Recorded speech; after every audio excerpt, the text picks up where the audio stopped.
todos los que hoy nos acompañan en este evento más que realizamos en la Facultad de Ciencias Económicas y Sociales en el marco de las jornadas que hemos realizado a lo largo del presente semestre, que tienen que ver con estar analizando iniciativas que se han estado presentando desde el punto de vista del gobierno federal ante el Congreso, y por lo tanto que son competencia de nuestra temática de análisis por el perfil de formación nuestro, y que hemos considerado pertinente valorarlas, analizarlas, aprovechando la cantidad de recursos humanos que tenemos nosotros aquí, que están altamente habilitados para efectos de analizarla, ¿no? Anteriormente ya analizamos la reforma energética y hemos tenido una serie de eventos, por lo tanto esto se había suspendido, por lo que ya todos conocemos, pero estamos en condiciones ya de, a partir de aquí en adelante, volver a continuar con estas jornadas, ¿no? En esta ocasión pues nos abocaremos a desarrollar una mesa de análisis sobre la reforma hacendaria, y para ello hemos contado con la disposición de participar como conferencistas a 3 distinguidos académicos de nuestra facultad, quienes guardan una relación de muchos años con nuestra facultad, maestros que ya son prácticamente de la década de los 80, están con nosotros, seguimos, y me permito simplemente presentar en la mesa del presidio al doctor Antonio Pené, que va a participar en esta mesa, al maestro César Valenzuela, un catedrático más de nuestra facultad,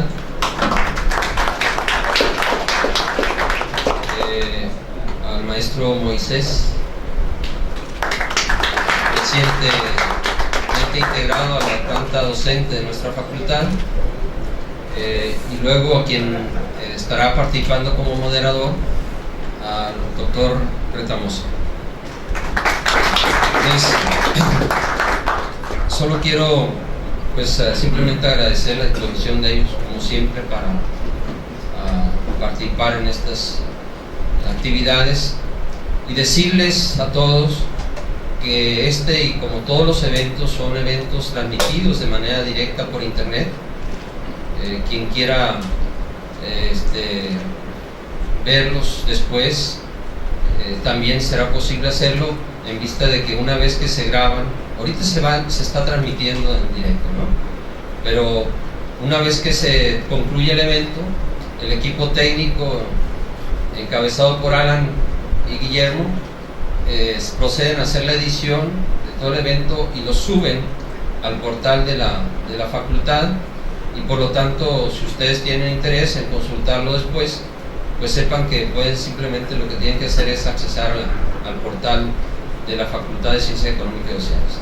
Dejo, por lo tanto, a partir de este momento, el uso del micrófono a quien fungirá como moderador de esta mesa, al doctor Retamoso.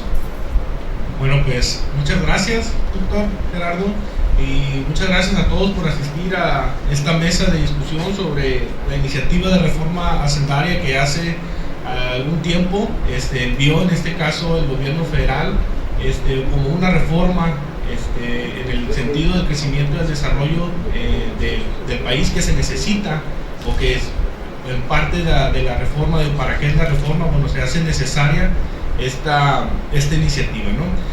En primer lugar, bueno, a los integrantes de esta mesa, ya muchos de ustedes los conocen. Ya estuvo la presentación a cargo del director de la facultad. Por orden de participación, en primer lugar tendremos al doctor Moisés Alejandro Alarcón.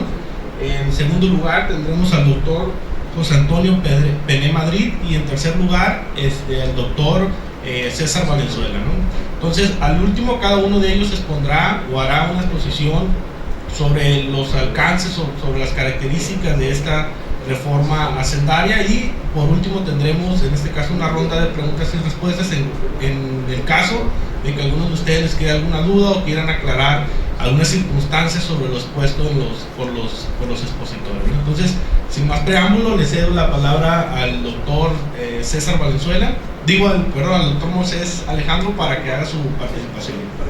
Hola, muy buenos días a todos. Como bien lo menciona el profesor Retamosa, un país no se puede idealizar sin unas reformas estructurales que le ayuden o que le conlleven a una mayor productividad en términos del Producto Interno Bruto que se genera y en términos del bienestar en cuanto a cuestiones sociales, de salud y otros aspectos específicos. En este sentido, lo que yo pretendo mostrar en esta presentación, en este análisis sobre la reforma, bueno, será un comparativo internacional entre los países de la OCDE, la OCDE, y lo que se está presentando en nuestro país como los retos actuales. Entonces, si me hacen el favor de cambiar la diapositiva.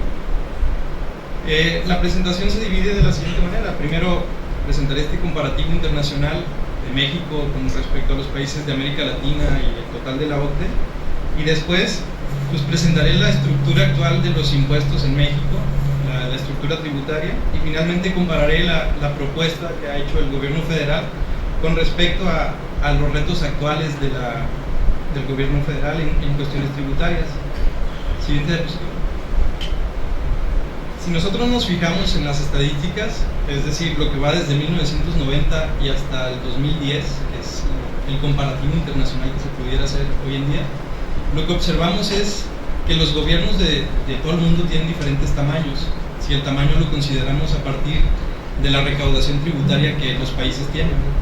En este sentido, los países más desarrollados, es decir, el promedio de los países de la OCDE, oscila entre el 33 y el 35% de la recaudación del Producto Interno Bruto Nacional. Si nosotros nos fijamos y nos abocamos a lo que es los países de América Latina y México, pues vamos a ver que están oscilando entre el 15 y posiblemente llegándole al 20%. En este sentido, si nosotros analizamos el tamaño del gobierno mexicano con respecto a los países de América Latina, veremos que van muy al parejo. Sin embargo, pues existen problemas, existen retos actuales. ¿Cuál sería uno de esos? Bueno, si a México le quitamos esa gran ventaja que tiene con respecto a los demás países, que son los ingresos tributarios del petróleo provenientes de los hidrocarburos, pues nosotros veremos que la línea más clarita que está hasta abajo es la recaudación tributaria del gobierno mexicano, que es decir, no llega ni al 15% de la recaudación y está muy por abajo del promedio de ingresos tributarios de América Latina, y está pues por lo menos 60% abajo del promedio de los países de la OCDE. En este sentido, creo que México atraviesa por uno de los retos estructurales actuales más importantes, que sería cómo ampliar esta base tributaria que nosotros tenemos. Siguiente. Comparando esos tamaños de los gobiernos federales, nosotros podemos ver que México pues tiene un tamaño parecido al de América Latina, pero si lo comparamos con otros países, que no estoy diciendo que sean más desarrollados que México, sino con otros países con características similares como Argentina o Brasil, pues vemos que recaudan casi la mitad de los ingresos tributarios que esos países tienen, sin contar el petróleo. En cuanto a España y Portugal, que son países no tan desarrollados, pero sí más desarrollados que México en cierto sentido, pues también se puede notar que hay un escaso recaudación en México con respecto a estos países. Siguiente diapositiva. ¿Sí? Ok, si nosotros nos fijamos ya bien en lo que es la estructura impositiva de los países de América Latina, la OCDE y México, pues lo que podemos observar es que en la recaudación que va en cuanto a los impuestos que se generan por bienes y servicios, pues estos le constituyen a México el 55% de sus ingresos en 1990, y si nos pasamos al 2010, pues le siguen constituyendo el 52.6%, es decir, no hay gran cambio en la estructura impositiva de nuestro país en estos 20 años que se han recorrido. En cambio, países de América Latina, si ustedes se fijan, en 1990 pues tenían una recaudación por concepto de IVA que era del 21.6% en 1990, y que si pasamos al 2010, es decir, 20 años después, pues observamos que en América Latina, sobre todo, se observa una tasa de ingresos del 34%, es decir, la tercera parte de los ingresos de los países de América Latina en promedio están 34%, lo que es pues un cambio significativo con respecto a las estructuras mexicanas y la estructura del total de países de la Organización para el Desarrollo Económico. Siguiente diapositiva. En este sentido, los retos lo que yo les quiero plantear es cuál es la estructura mexicana actual, cuál es la estructura de los países más desarrollados, los países de la OCDE, y cuál es la estructura de los países de América Latina. Primero, si ustedes ven la rebanada que es como azul cielo, esa se refiere al impuesto sobre la renta que se cobra en países de la OCDE. El 33% en el total de la OCDE representa los ingresos de estos países. Si nos vamos a América Latina, este es el 25.5%. En cambio, si nos vamos al caso mexicano, pues vemos que la recaudación por concepto de ISR está en 27.8%. Partiendo de este comparativo, lo que yo pensaría es que México no está tan mal en cuanto a la recaudación de ISR, que sí se puede hacer más eficiente la recaudación en este sentido, eso es cierto. Lo relevante en este caso es que estamos por encima del promedio de América Latina en ISR, un poquito por abajo del promedio de la OCDE, pero se consideraría en términos regulares. Ahora, si nos fijamos en lo que es el IVA, que es la gráfica negra que ven ustedes allí, la rebanada negra del pastel, en la OCDE pues se recauda el 20.5% por concepto de IVA. En América Latina se recauda, como ya lo hemos comentado, el 34.7%, y en México se recauda lo mismo que en el promedio de la OCDE. Es decir, en términos generables tenemos una recaudación aceptable en términos de impuestos sobre el valor agregado, lo que me lleva a cuáles serían los retos actuales de la reforma hacendaria de nuestro país, que sería, si se fijan en cuestiones de seguridad social, en impuestos sobre seguridad social que van principalmente a cuidados médicos y a cuidados fondos para el retiro y cuestiones de este tipo, lo que podemos ver es que en la OCDE pues se le da una importancia muy grande a todos estos fondos de pensiones y a todos estos fondos para gastos médicos, que es del 26.4% en los ingresos tributarios que van en cuestiones de seguridad social. En cambio, para América Latina y para México están respectivamente en 17.2% y en 15.4%. Es decir, un reto actual en nuestra reforma estructural en cuestiones hacendarias sería pues ampliar la base tributaria con respecto a los ingresos en seguridad social. El otro reto que se observa dentro de las estructuras hacendarias de otros países es, si ustedes se fijan en la gráfica que está como en color lila, en la rebanada lila, pues eso representa los impuestos especiales sobre el consumo. ¿Qué son estos impuestos especiales sobre el consumo? Bueno, son impuestos que se cobran, por ejemplo, en productos como el alcohol o el tabaco, que en otros países del mundo, por ejemplo, en la OCDE se cobra el 10.8% del total de la recaudación por este concepto. En América Latina se cobra el 16.5%, lo que me lleva al caso mexicano.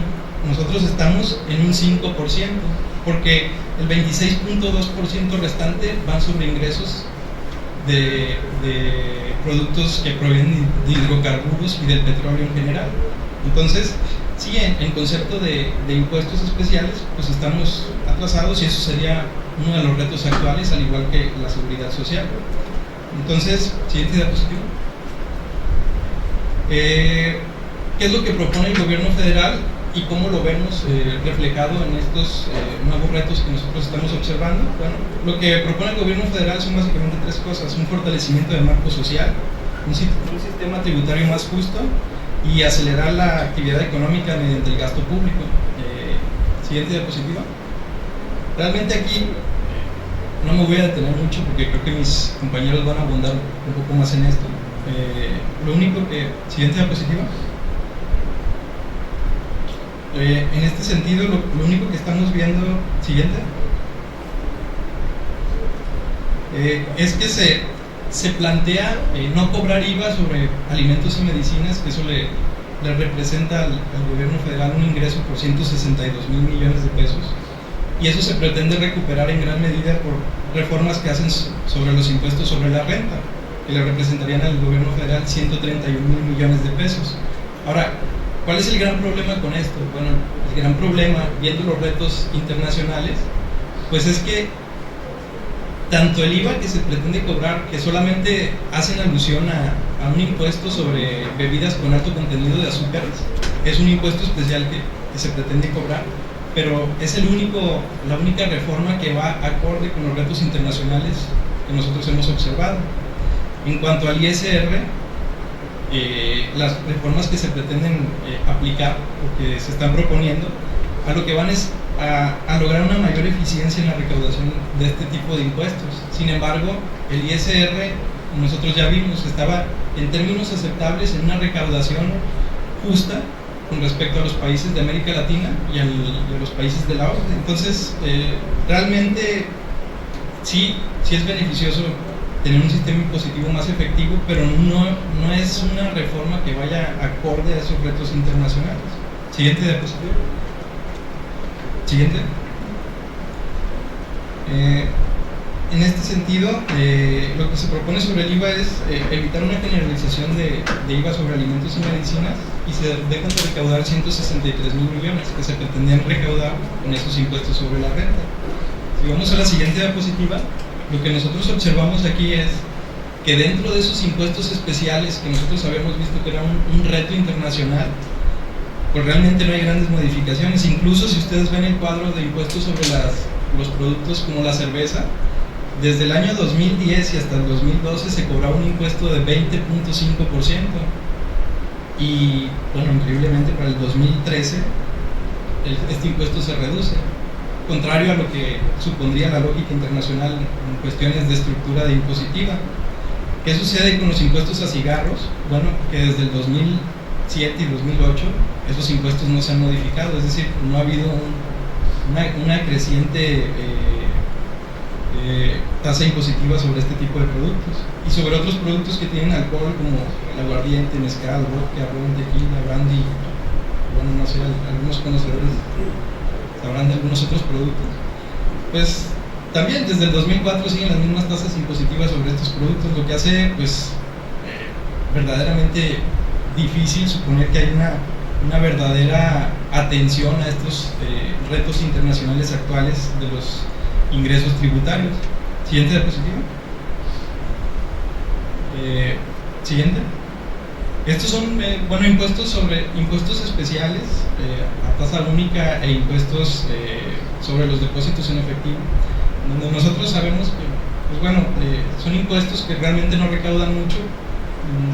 Incluso para el impuesto en depósitos efectivos en 2011 se regresó parte de esos impuestos a las personas. Era una forma de monitorear a las pequeñas y microempresas cómo manejaban sus fondos, y pues bueno, con la nueva legislación bancaria pues ya no son tan necesarios y se eliminan. Siguiente diapositiva. Lo que me lleva al segundo de los retos internacionales que nosotros veíamos en seguridad social. Son nuestros párrafos, no sé si se alcancen a ver, pero bueno, aquí se los leo. En cuotas para seguridad social, los sueldos que van hasta un salario mínimo se les cobra en este momento el 30% como una aportación a la seguridad social, y se pretenden bajar estas tasas impositivas al 20%. No está mal que se baje la tasa impositiva a las personas que menos ingresos obtienen. Lo que está mal es que para personas con sueldos de hasta 25 salarios mínimos se les cobre un 10% como aportación para seguridad social, y que esta sea la propuesta que se está haciendo hasta este momento. Es decir, yo pensaría que están de cabeza volteados las tasas impositivas actuales en cuanto a seguridad social, y considero que no hay la suficiente atención en cuanto a impuestos especiales sobre el consumo, que serían pues los impuestos menos distorsivos dentro de una sociedad, y que serían parte de los retos fundamentales actuales que nosotros nos estamos enfrentando, que esa sería básicamente la intervención que yo les hago, el comparativo internacional y los retos actuales de las reformas estructurales. Muy bien, yo les voy a comentar un poco sobre algunos aspectos de la lógica que subyace en lo que es la reforma hacendaria, la aplicación, vamos a decir, en nuestro país hacia el 2014. Adelante. Grandes retos de México. Bueno, tenemos una falta de productividad, ¿verdad?, que se relaciona y de relación con la falta de competitividad. Ambos elementos están generando un lento crecimiento. Tenemos estabilidad macroeconómica, pero esto no es sinónimo inherente de crecimiento económico. En los últimos 30 años ha venido disminuyendo, ¿verdad?, la productividad a una tasa promedio de 0.7%. Ha aumentado el PIB de nuestro país solamente o acaso un 2% en promedio en estos 30 años. Y prácticamente tenemos el mismo porcentaje de pobres 30 años. Adelante. La capacidad de acción del gobierno está en función de tres aspectos importantes. Están, digamos, los ingresos petroleros, está el aspecto de deuda pública y está un elemento grave, recaudación tributaria. El gobierno mexicano, ¿verdad?, está viendo bastante limitada su acción debido a los niveles tan bajos de recaudación que padece, recaudación tributaria. Esto no le pone, ¿verdad?, en condiciones de poder invertir en infraestructura económica, social básica para el crecimiento y para financiar programas que se destinan a disminuir la pobreza, la marginación y el rezago social. Adelante. Esa falta de recursos, ¿verdad?, está consistentemente relacionado con una serie de problemas estructurales de las finanzas públicas que por distintas razones hay que resolver. Es el crecimiento de pensiones y deudas contingentes que estas, digamos, son insostenibles ya. El uso del petróleo, de los ingresos petroleros para cubrir gasto corriente del gobierno. La volatilidad del precio del petróleo y la baja en la exportadora del mismo, que derivan estos en una fuerte e inestable situación, pues, de financiamiento. Extensos niveles de informalidad, pero que se deben a los altos costos de la formalidad. Extensos, lo que sí lo es régimen fiscal complicado, ¿verdad?, y con altas oportunidades de elusión. Evasión fiscal sistemática por varias cosas. Tenemos lo que es el elemento de complejidad fiscal, el régimen de excepciones que existe, mala fiscalización y lo que son laxas sanciones al incumplimiento. Y estaríamos en el séptimo aspecto, desequilibrio entre responsabilidad en los términos de recaudación y la disponibilidad de recursos, pues, para el gasto. El reto de la eficacia recaudatoria, Santejo. ¿Cuáles son las causas más alineadas, más directas de la baja eficacia recaudatoria? Por un lado está la evasión por complejidad fiscal. Reducidos incentivos para tributar, pues prácticamente no vemos que con frecuencia se aplique, pues, la ley, la sanción a la evasión. La tasa de evasión actual en distintos tipos de impuestos es más o menos homogénea, de acuerdo a los estudios relativamente recientes del TEC de Monterrey y del Instituto Mexicano para la Competitividad en septiembre de 2013. Relativamente baja evasión del ISR a personas morales en IEPS y en IVA, y alta evasión en ISR, sobre todo en arrendamiento y en repecos y en la parte de ISR no repecos. Adelante. El sistema fiscal complejo, pues, prácticamente forma un dique para que mejore la propia recaudación, cuyas causas están en la existencia de distintos regímenes tributarios, lo que genera un sistema fiscal complejo como problema central y cuyo efecto genera una barrera para la recaudación. Adelante. Ejemplo de distintos regímenes tributarios ante lo que estamos comentando. Cada uno de los siguientes regímenes fiscales tiene una miscelánea, pues, diferenciada, específica para tasas impositivas y para deducciones muy propias. El ISR, por ejemplo, de arrendamiento, aplica exclusivamente para los ingresos obtenidos en rentas de inmuebles. El de personas morales aplica a empresas registradas como sociedades, y el de físicos se divide en repecos y no repecos, ¿verdad?, donde el repeco prácticamente aplica a contribuyentes con ingresos menores de 2 millones que perciben esa tasa preferencial.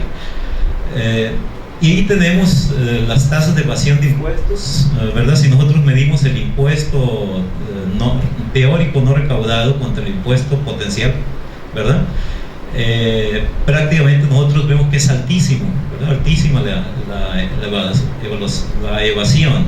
Sobre todo aquí vemos en ISR repecos, lo vemos en arrendamiento y lo vemos en no repecos. Un análisis al detalle, ¿verdad?, de cada impuesto permitiría analizar el problema de eficacia recaudatoria, ¿verdad?, de mejor manera. Valoremos el caso del ISR. Lo hacemos con la productividad de cada impuesto. Este mide o es un indicador que permite evaluar de qué manera el impuesto se traduce en ingresos para el gobierno.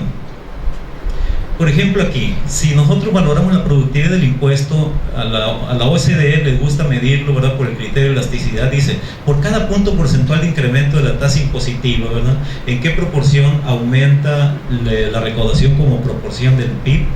Bueno, entonces ahí en ese sentido tendríamos un México con menores niveles de productividad de ISR entre los países de la OCDE. Tenemos una elasticidad aquí del 0.058. Adelante.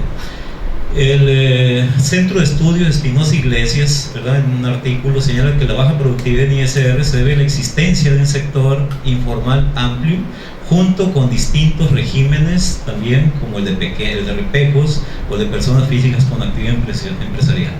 Entonces, nos iríamos a distintos regímenes, los cuales, además de generar baja productividad, generan incentivos, ¿verdad?, a la evasión, al hacer más complicado pues el sistema fiscal.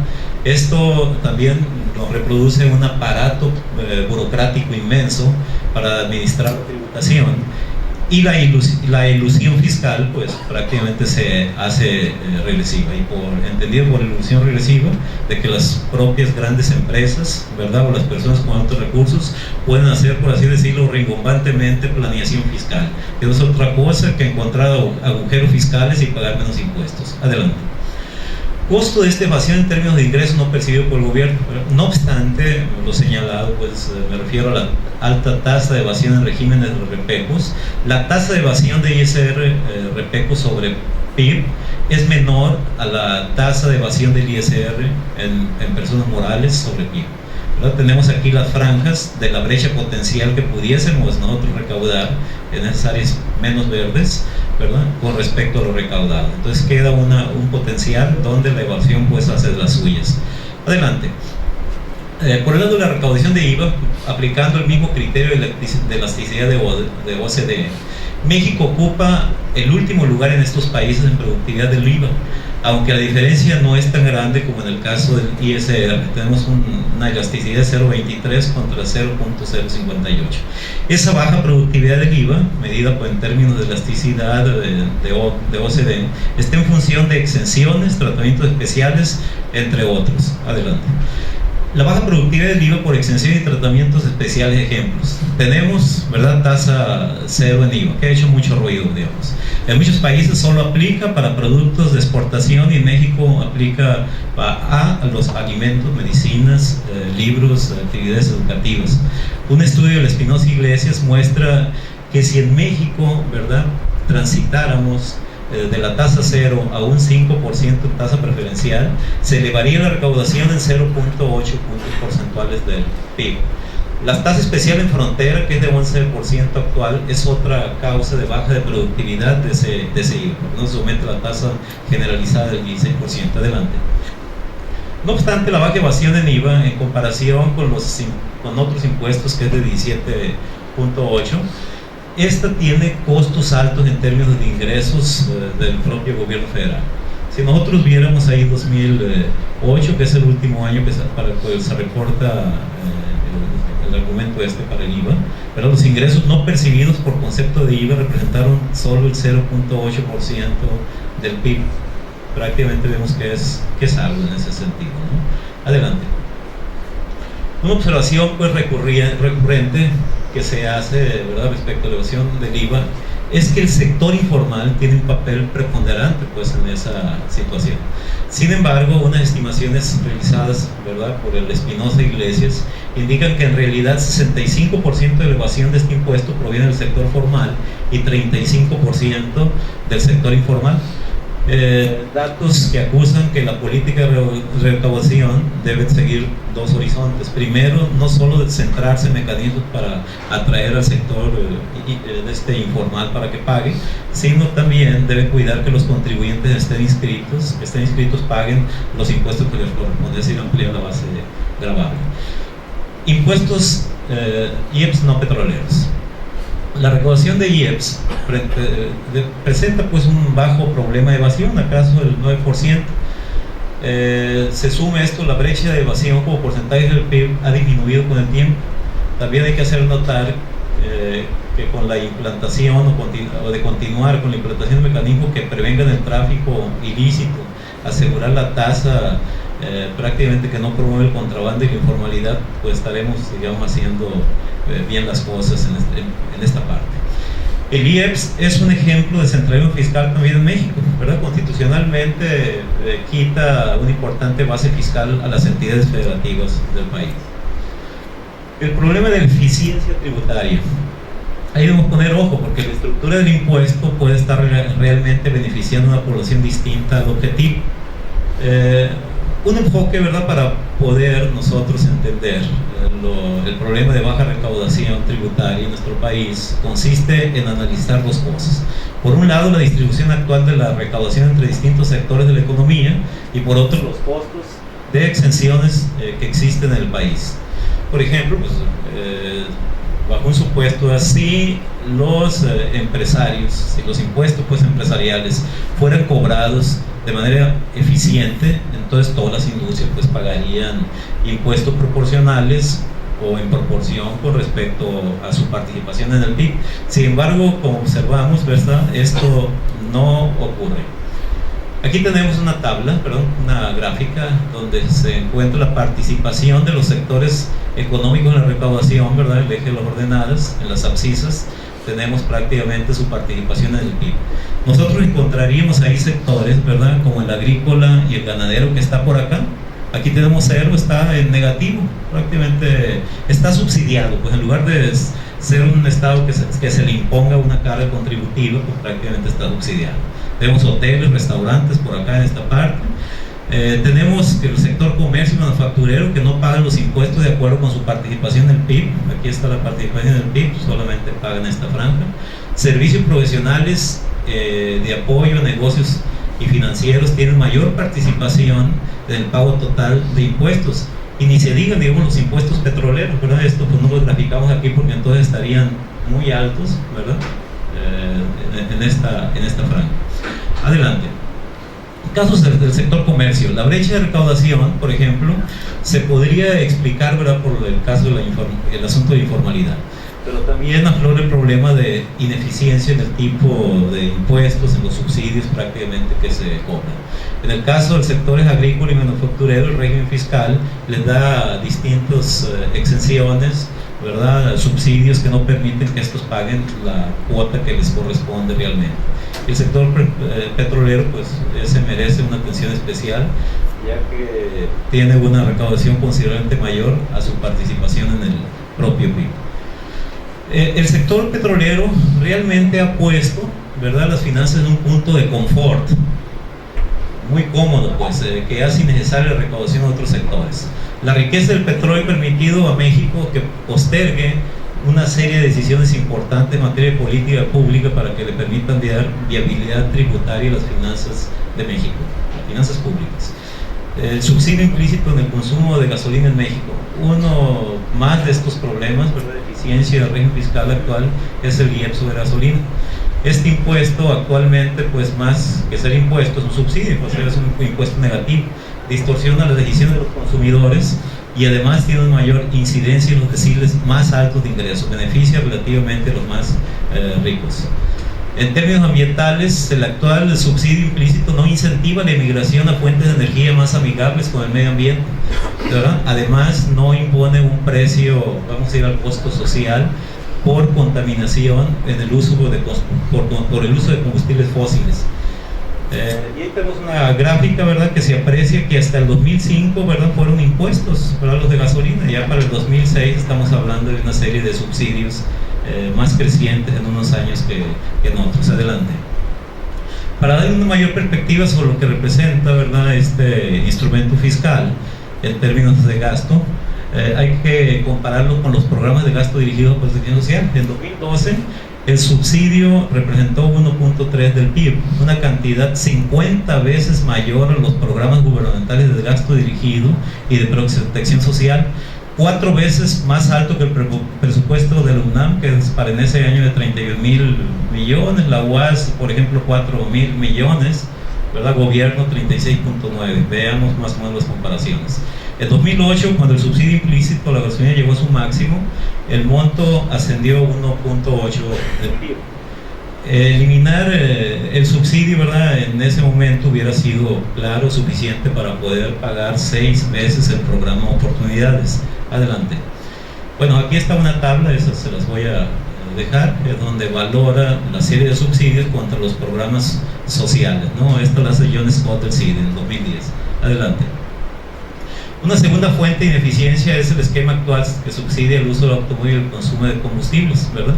Desde luego los segmentos más ricos, ¿verdad?, son los que más demandan y más se benefician con ese subsidio. En términos de transferencia monetaria, por ejemplo, dice John Scott, en dato del 2008, un individuo de decil de ingresos más bajos recibió poco más de 300 pesos en términos de subsidio implícito, mientras que el más alto decil recibió alrededor de 7,000 pesos. Adelante. Frente a estos retos y desafíos, ¿en qué forma el gobierno pretende recaudar, ¿verdad?, 4.5 billones de pesos sin vamos a decir, sin el cobro de IVA en alimentos y medicinas? Adelante. Bueno, aquí prácticamente el objetivo es el fortalecimiento de la capacidad financiera del Estado. Prácticamente requiere 4.5, ¿verdad?, billones. Tenemos aquí lo importante, lo que destaca es la caída de los ingresos petroleros y por su magnitud el crecimiento de los ingresos tributarios, ¿verdad?, como ISR, IVA y EPS.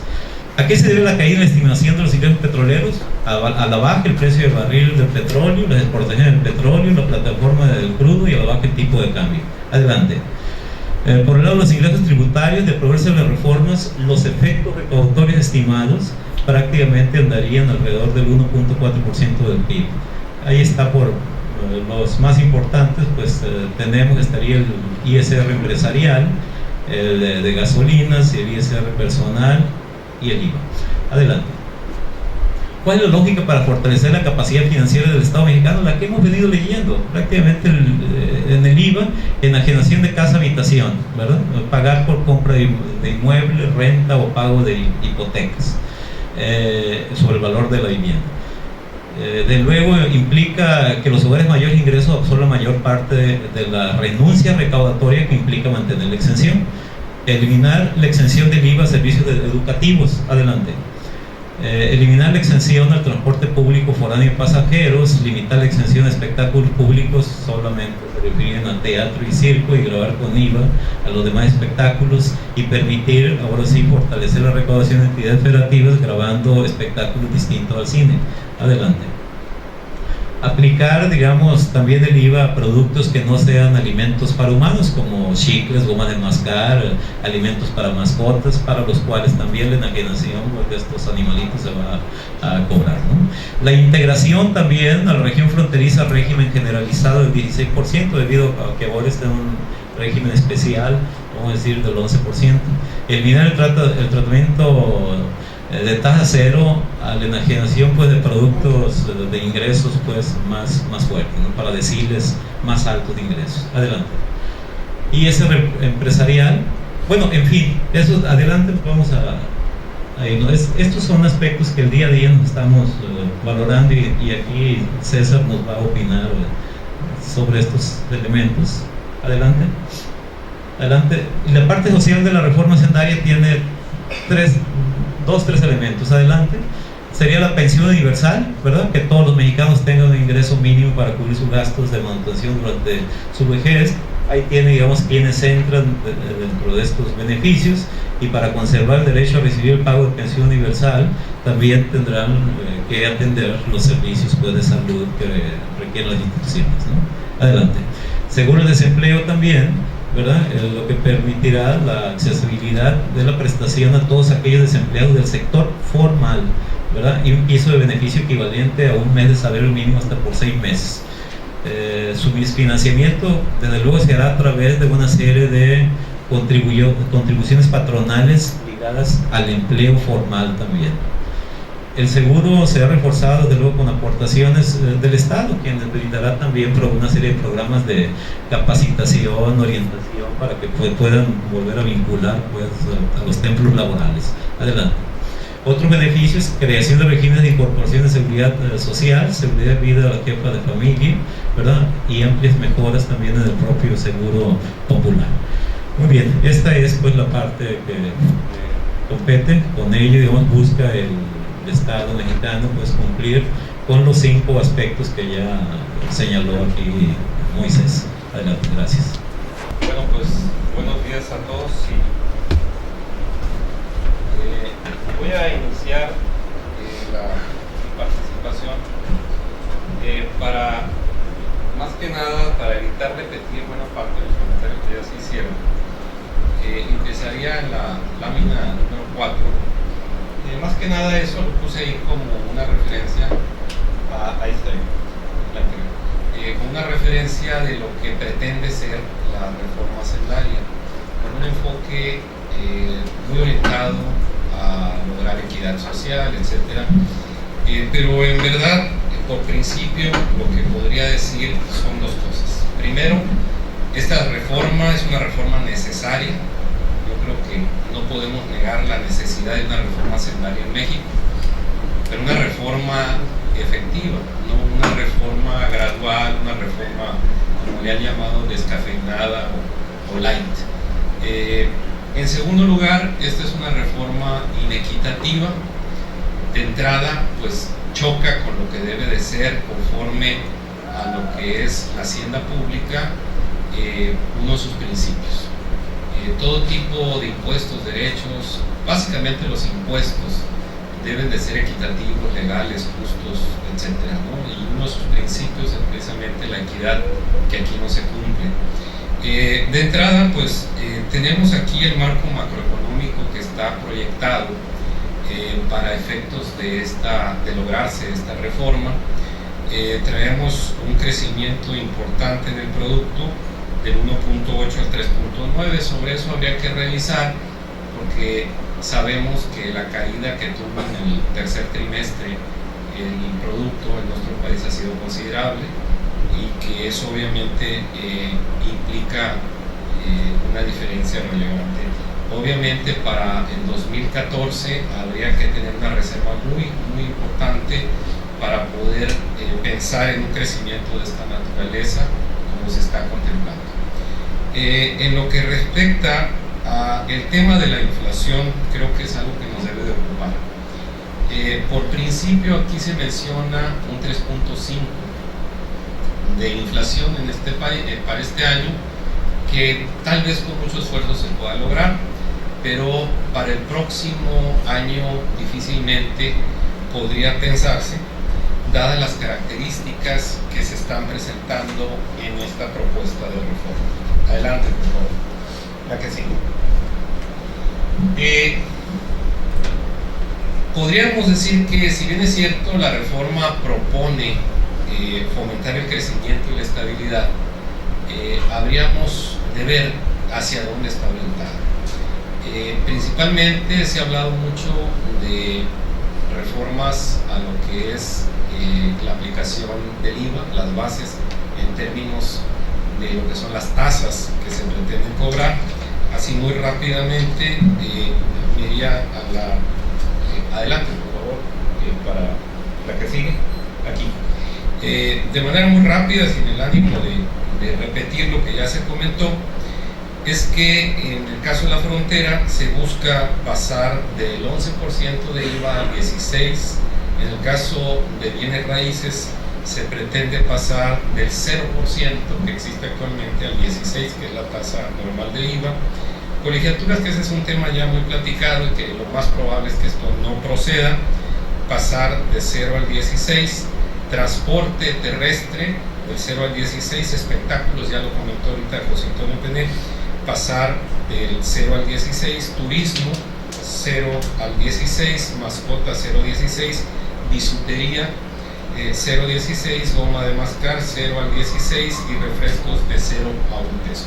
Esto, más allá de estos planteamientos que podríamos decir son un poco las bengalas que nos han tenido ocupados en toda esta situación, yo más bien plantearía adelante por favor, ahí está bien, el revisar esto desde otra perspectiva.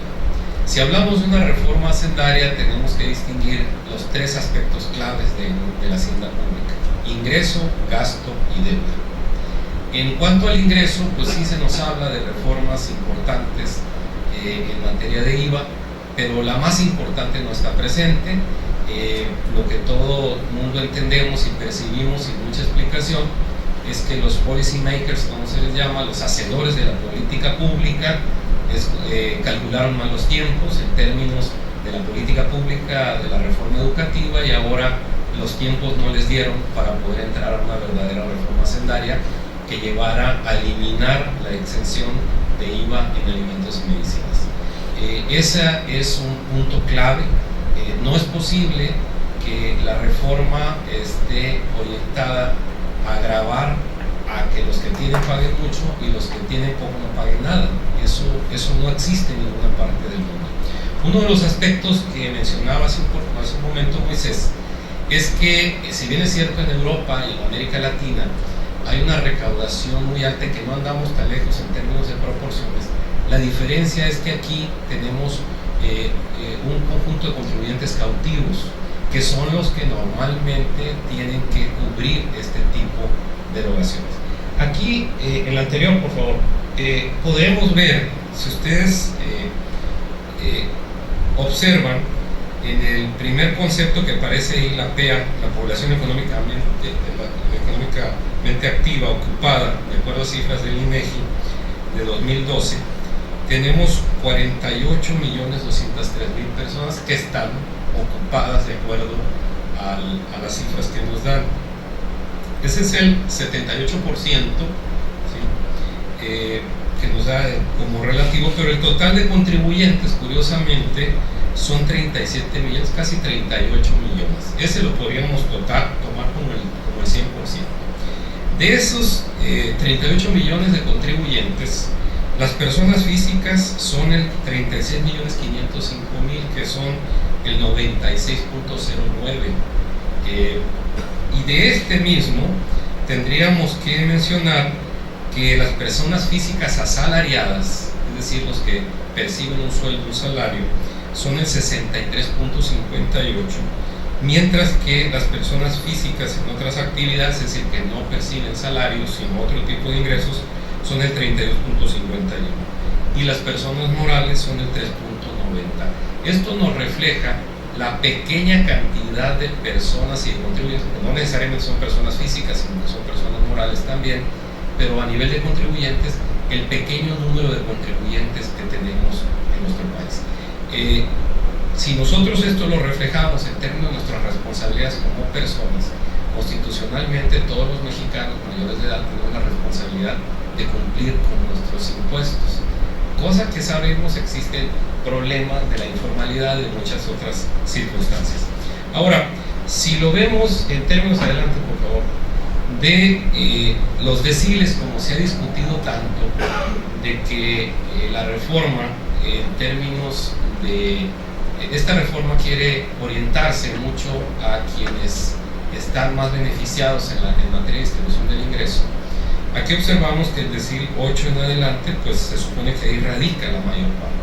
En términos de contribución a la recaudación del IVA, no voy a repetir lo que ya mencionaba José Antonio, en trabajos de John Scott desde hace mucho tiempo, y hay trabajos muy interesantes que han demostrado que el cobrar IVA en alimentos y medicinas es precisamente llegar a un esquema más equitativo. La pregunta sería, bueno, pues si son ingresos, son personas de muy bajos ingresos, ¿qué va a pasar? Bueno, hay esquemas precisamente que pueden permitir compensaciones o efectos resarcitorios. Si nosotros conocemos cuál es el esquema que está viviendo el sistema de administración tributaria, donde cualquier persona en donde vaya a incorporarse a la actividad económica o o pequeña, de pequeña o mediana o micro empresa, pues tiene que registrarse y cumplir con una serie de aspectos. Entre ellos, tiene que dejar sus datos personales, tiene que tener un domicilio, tiene que estar informando sobre él, pero aparte de eso tiene que tener una cuenta de correo electrónico. Todo se hace a través de él, por más modesto que sea su ingreso.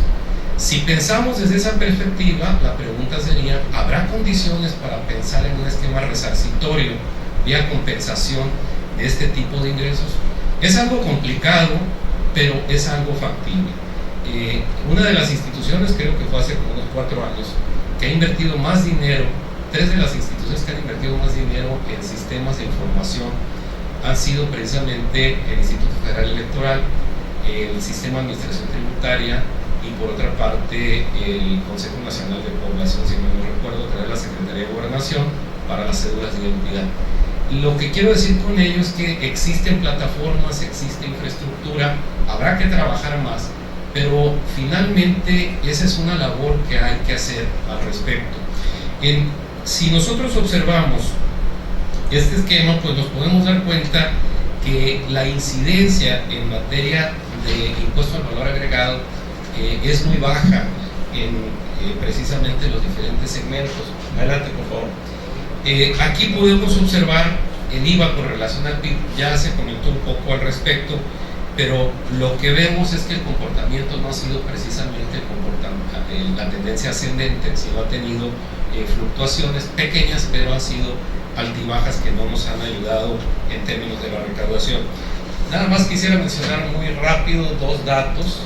En el caso de la OCDE ya se dijo, somos el país que trae más baja recaudación en materia de IVA, pero aquí habría que precisar, al menos hasta el 2007, adelante por favor, en el caso de América Latina, somos el tercero, estaríamos hablando, en el caso de América Latina, el tercer país con más baja recaudación. Son datos 2007, pero no han cambiado mucho esos datos. Ese es otro aspecto que tendríamos que revisar con mucho cuidado. Si bien es cierto, podemos decir que no somos un país tan rico como los países de la OCDE, tampoco somos un país con tanta miseria, que también tenemos mucha, pero no podemos ser un caso de excepción como el que vive América Latina. Es decir, tenemos que entender esto y tenemos que irnos quitando los tabús de que el que poco tiene no debe de pagar nada.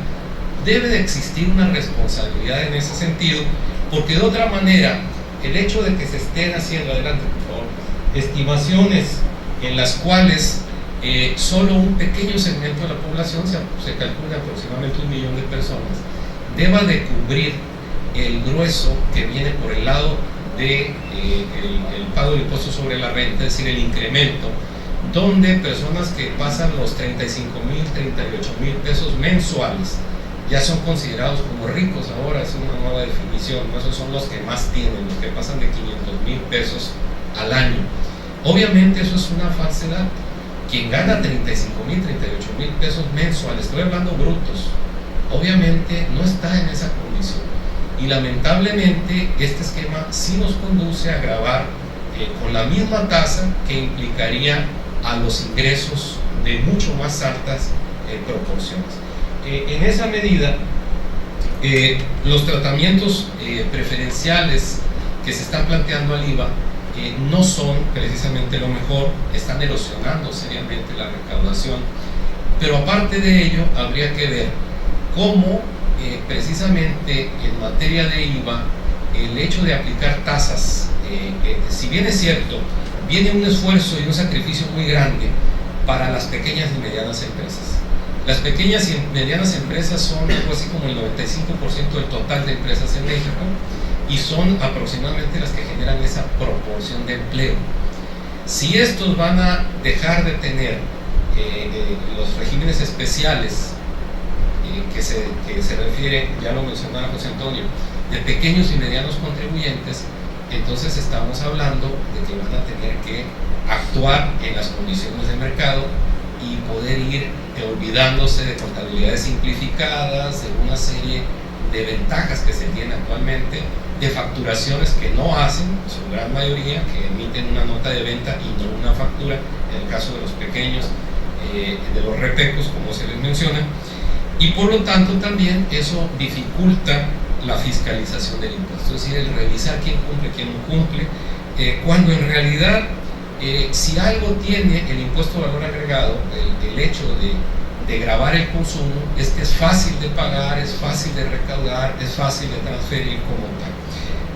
De esta forma también me gustaría pasar a otro punto. Esto es una gráfica de la distribución del ingreso en México. ¿En qué sectores radica el ingreso, la mayor parte del ingreso? Y ahí pueden observar ustedes que aproximadamente, si no es la mitad, un poco menos, radica el 47% en el sector telecomunicaciones. Es decir, las empresas que están ubicadas en esa actividad son precisamente las que perciben los mayores niveles de ingreso que se generan en este país. El resto está el comercio con un 14%, está la banca, finanzas y seguros con un 15%, ¿no? Y el resto aparece. ¿Todo esto a qué nos conduce? La pregunta sería si ese millón de personas que estamos, yo diría, porque muchos de las personas que menos pensemos podemos estar pensando estar incluidas en esos 30 y tantos mil pesos de los que hablaba. Precisamente estamos muy lejos de eso que está ahí abajo, de eso que es el gran segmento que cubre precisamente los ingresos por telecomunicaciones. Para cerrar, yo diría lo siguiente: ¿qué podemos entender? En la distribución del ingreso a través del tiempo, la situación no ha cambiado mucho en términos de distribución por deciles. ¿Eso qué implica? ¿El hecho de mantener la exención fiscal ha resuelto en algo este problema? ¿O esa exención nos va a garantizar que esa gente se quede en ese nivel de pobreza y no aumente? ¿O sería ese el camino, como dice la reforma, que busca el crecimiento y busca la equidad, que tampoco se observa? Reitero, la reforma es necesaria. El problema es si vamos a hacer una reforma a fondo o no. Pasando al punto relativo al tipo de ingreso, yo creo que sí es muy importante aquí distinguir entre los tipos de ingresos que existen. Entre los ingresos hay que distinguir los ingresos tributarios y no tributarios. Yo creo que esa es una parte clave. Esa es la parte en la que más, de la cual adolecemos mayormente. Durante mucho tiempo, pues los ingresos petroleros nos han mantenido a flote, pero precisamente esa crisis que estamos teniendo, como ya lo planteaba José Antonio, en todos los aspectos en cuanto a extracción, precio y demás, es lo que nos coloca en esta situación tan difícil. Por lo mismo, habríamos de pensar que si vemos por el lado del gasto, como decíamos, para que sea una reforma hacendaria tenemos que ver la parte del gasto. ¿Qué se propone en materia del gasto? No hay un compromiso más allá que construir algunas obras, grandes obras de infraestructura, y por otro lado, de dotar de cobertura universal en salud y de pensiones universales, pensiones para toda la población. Si ustedes han visto el contenido de la reforma, habla de reformas en la Constitución para dar ese carácter, lo cual es sumamente peligroso también, porque estamos hablando de adquirir grandes compromisos y donde esa reforma hacendaria no plantea nada de hacer precisamente una revisión en el gasto. Somos un país que gasta muy mal, donde tenemos un alto gasto corriente en proporción a nuestro gasto de capital o de inversión, y donde aquí los subsidios y transferencias también son muy altos.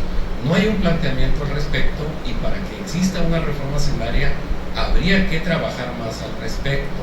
Ese es un tema que los diputados tendrán que revisar. Y el otro aspecto que creo que es todavía más delicado es el que en la parte de deuda, que es la tercera parte que corresponde a la hacienda pública, se menciona la propuesta de que para 2013 exista un 0.4% como porcentaje del PIB para endeudamiento, de déficit, y para el 2014 un 1.5% porcentaje del PIB. Ambas cosas definitivamente, aunque no lo queramos y aunque no lo deseemos, nos va a conducir a niveles de inflación que pueden andar en el 2014 aproximadamente en el 10%, más o menos andaremos en un 10%, por obvias razones. Entonces, ante una circunstancia de esta, habríamos de ver si esto, aparejado con otra cosa que viene a ser la reforma energética, en el cual nos desgarramos las vestiduras, que si debe ser Pemex o no, cuando el problema es todavía mayor, donde se tienen que generar ingresos suficientes, y por otra parte también ver lo que representa la Ley Federal para la prevención e identificación de recursos de procedencia ilícita, mejor conocido como la Ley Antilavado de Dinero. Todos estos aspectos van juntos y debemos entender que estamos entrando al plano de la recaudación fiscal, es decir, del fortalecimiento de las finanzas públicas.